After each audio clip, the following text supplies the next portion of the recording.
Picture this. It is the 1950s in the United States. The country is now a few years removed from World War II, and the era known as the baby boomers is starting to populate the country quickly.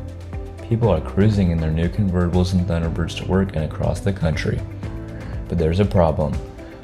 The national highways. These highways were outdated and were awful to travel the country on. The government also realized as the population skyrocketed, these highways couldn't handle the growing number of cars.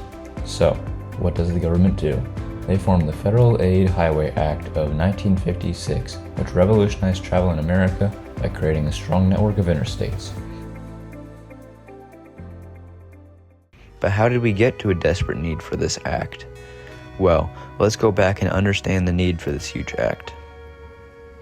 Before the interstate highway system, and prior to routes like US 66, there was one road that connected the country from Atlantic to Pacific, the Lincoln Highway. At the time of its creation, it was the one true road that connected the country. Very few people had cars at the time, and the highway was in poor condition.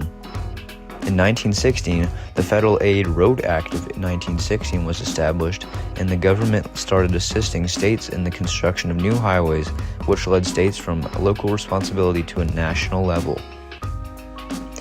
In 1919, a young lieutenant colonel by the name of Dwight Eisenhower was stationed at Maryland's Camp Meade. His wife and son lived in Denver at the time, so when the opportunity of a transcontinental army convoy across the Lincoln Highway came, Eisenhower couldn't say no. His expedition lasted 62 days and was a nightmare.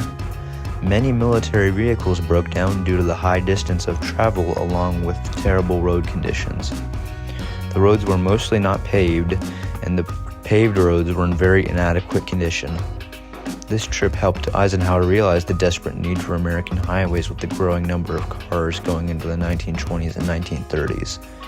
This trip also helped Eisenhower realize the need for stronger highways, which he implemented during his presidency. In 1921, the government passed the Federal Aid Highway Act of 1921, which helped aid public roads and interstates, but still didn't give much help to the overwhelmingly massive need for a cross-country network of interstates. In 1926, the United States numbered highway system was created, which was the first numbering system used on any national road for interstates or cross-country travel. By the 1930s, there were routes crisscrossing the country in every which way, but driving long distances was still challenging due to the lack of direct routes. In the 1940s, Dwight Eisenhower became a general and was serving America in World War II. He was deployed in Germany and was fascinated by Germany's Autobahn system, which was created in the 1930s. He wanted to recreate something similar to their system, but even bigger for a wider country. Meanwhile, in the 1930s and 1940s, the United States was trying to build its first network of interstates. In 1938, Thomas H. McDonald, chief of the U.S. Bureau of Public Roads, was working with a group to create a limited network of toll superhighways. This was rejected by the Bureau of Public Roads, which requested a toll-free network of interstate highways. However, the Bureau of Public Roads didn't want to stay negative, as they tried to create a master plan for free highway development that would construct about 27,000 miles of interstates. Unfortunately, though, this came at the wrong time. The Bureau of Public Roads tried to go to President Roosevelt, but President Roosevelt denied the request, stating that the U.S. needed all public resources going toward World War II. In 1944, this act was resubmitted to President Roosevelt, and he endorsed the concept of it. This was named the Federal Aid Highway Act of 1944. Disappointingly, the 1944 Act did not include special funds for the new network of highways, which resulted in a lack of work and a true interstate network being built in the time passing. The next act, the Federal Highway Aid Act of 1952, was signed by Harry S. Truman, which authorized $25 million a year for 2 years. In 1954, the Federal Aid Highway Act of 1954 was signed by President Eisenhower, which authorized $175 million a year for 2 years and increased 60% of federal share. At this time, President Eisenhower was fully motivated to fix America's highways and made it a big part of his presidency. In 1955, Eisenhower submitted his big act, and then in 1956 it was accepted by Congress, becoming the Federal Aid Highway Act of 1956. This revolutionary act authorized the creation of a 41,000-mile national system of interstate highways and was the largest public works act by the United States up to that time.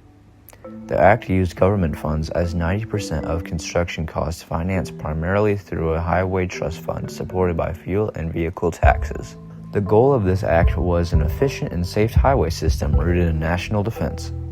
President Eisenhower exclaimed the need for a modern highway network that was necessary for moving military troops, moving emergency vehicles, and modernizing the American infrastructure. A quote from a businessman at the time said, "The interstate and defense highway system is opening up new avenues of growth and providing direction and a timetable for the progress that will keep this and all other American cities alive." This act had a very positive impact across the country, repeated by many. The Federal Aid Highway Act revolutionized travel in America by creating a separate network of highways. The 41,000-mile interstate system creation was 90% paid through by taxes of the highway users. The impact was seen as soon as it was completed. In 1972, a fifth of America's traffic was already driving on the system, even though it was 1% of the highway constructed. This shows how revolutionary the act was since creation. This act wasn't completely perfect though. Many at the time argued problems about tax dollars and the massive amount of money it would take to construct this act. Others also argued about how neighborhoods would be destroyed to construct these huge interstates. The impact of this act cannot be understated. The highway system that was created with this act reshaped transportation in America by reducing travel times between rural and urban areas. Not only did this help city traffic, this created an easy direct connection of highways between states across America, stimulating growth with trucking, tourism, and suburban sprawl. The interstate system became the foundation for American transportation and travel and became a symbol of connection in post-war America. So, how can we see this revolutionary act today? The act is still present in nearly every aspect of American travel, continuing to be the foundation of national transportation. It helped mobility by making long-distance travel feel faster by improving drive times and better quality roads. It can also be seen with America's highly increasing suburban sprawl, where these highways allow for suburban living and people to live further from their jobs. Today we can see the interstate used with technology such as shipping and trucking products across the country quickly. These interstates are still being updated to this day and are affecting where people, businesses, and cities are all located. This all proves how the act revolutionized transportation in the 1950s and up to today.